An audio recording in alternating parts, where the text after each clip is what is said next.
What is up, beautiful people? My name is Sky. This is Sunshine FC. It's time for another video.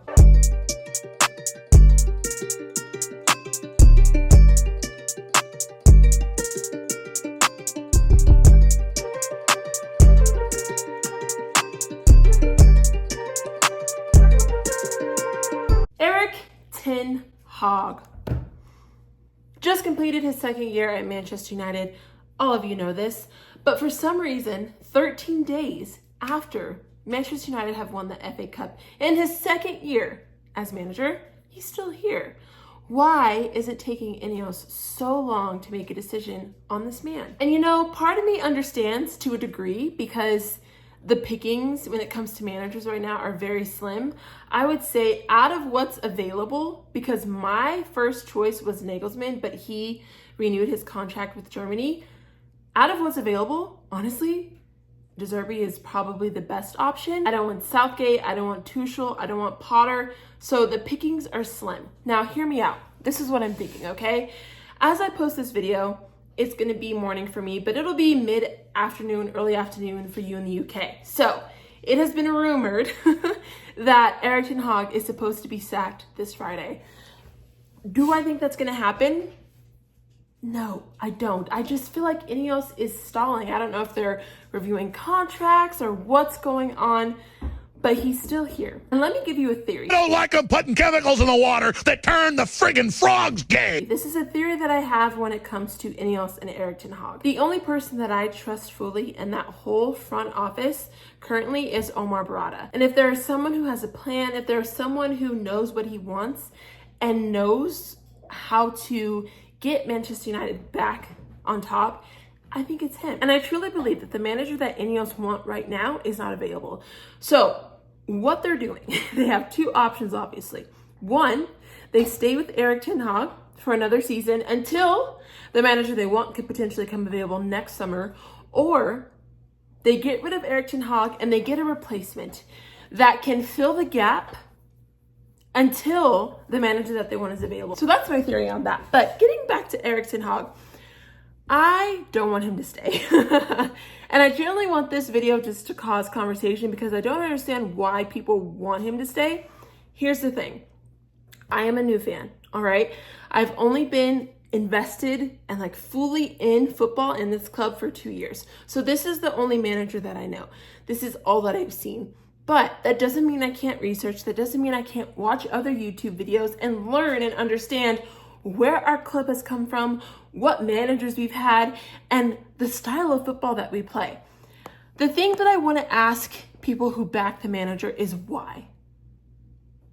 Injuries, it's not a good enough excuse to me. Comparing him with Sir Alex Ferguson's 2 years, well, Alex Ferguson didn't have a great start to his stint at Man United. I'm like, where in your brain does Ten Hag compare to Ferguson? Like, why are we going to that extreme? And I think Sir Alex Ferguson obviously is our GOAT. He's one of the best managers that football's ever seen, but it's to our detriment because I feel like nobody can fill those shoes. And honestly, I don't think they should. Everyone should be able to make history and do things their own way. But to use that comparison doesn't make any sense to me. I'm just going to be honest, because why is Ten Hag getting this pass? Why is he getting this exception? This man has done nothing for me to have any loyalty to him. Let me explain. Yes, he's gotten 2 trophies, okay? We got the Carabao Cup last year. We got the FA Cup this year. Is that great? Absolutely. Don't get me wrong, because I want a trophy, okay? But at the same time, with it being the first year, you're like, okay, it's the first year. If we can build off this, if I can see improvement from this after finishing 3rd, getting the Carabao Cup, I'm good. Getting into the second year, everything went to crap. What do I mean by that? Our stats are relegation level, okay? Fewest Man United points in a season since 1992, this year with 54. Most Man United goals conceded in a season since 1992. Top 2 this year with 55. 2021 had 57. Shots faced. This means Onana out here trying to save our tail. We were ranked 4th underneath Sheffield United, West Ham, and Luton Town, 2 teams that did get relegated this year, with a total of 618 shots. Most Man United defeats in a season since 1992. This year, 13 losses. Fewest Man United goals scored in a season since 1992. Second this year, behind 2015 with 52 goals scored this year. Oh, we did have a -1 goal difference, by the way. Don't forget that. Now here's the thing. All of that is bad.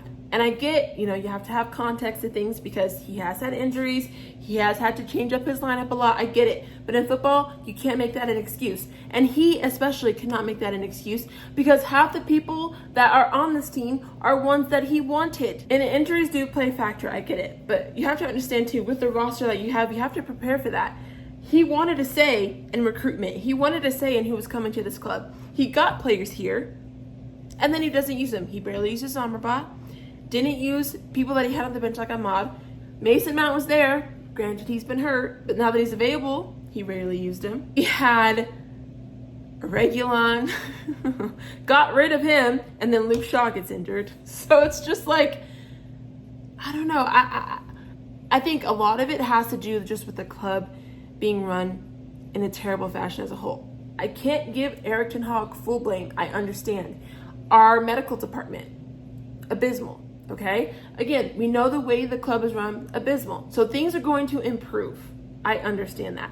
But even though they do improve, I don't think Erik Ten Hag genuinely is the person to do that. Because if this is how he's handling this, you guys, are you forgetting how we played this year? We could barely string 2 to 3 passes together on the pitch. We could barely do it. So I just don't understand how this would be okay.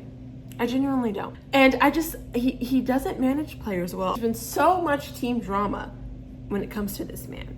I mean, even the people that he's brought to the club, like Anthony, who is one of the worst players we have on our team, was arguing with Erik Ten Hag because Erik Ten Hag put him on the defensive line. And I have to agree with Anthony at this point because it's like, what was the reason? What was the reason? I had a reason. What was the reason? What was the reason?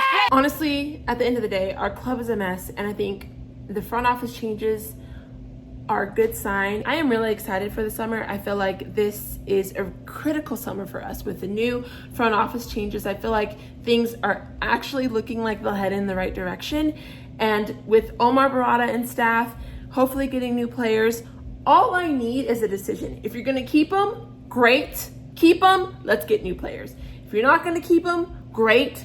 Get a new manager in here and get players that fit the playing style you want. But I know for a fact there is no way in my heart of hearts that I can sit here and truly believe that Omar Barada and Dan Ashworth and Wilcox and Jim Ratcliffe are looking at this football and saying, that I want Manchester United to keep playing like that. There's no way.